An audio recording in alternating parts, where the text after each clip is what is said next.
નમસ્કાર ભાવનગર, હું ડૉક્ટર મનીષ બંસલ, જિલ્લા કલેક્ટર ભાવનગર.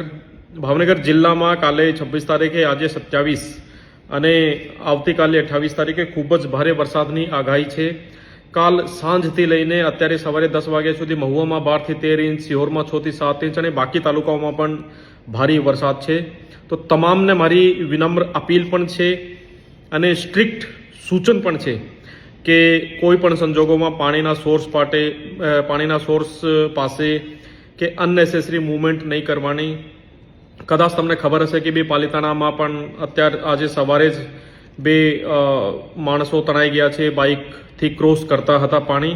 તો આ પ્રકારની કોઈએ મીન્સ એક્ટિવિટી નહીં કરવાની.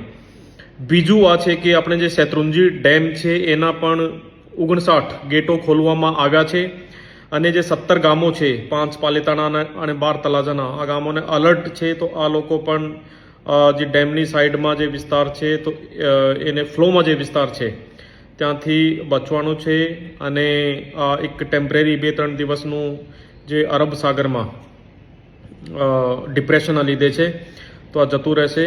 ટૂંકમાં આગામી 1-2 દિવસ પણ એકદમ સાવચેતી રાખવાની છે. Thank you.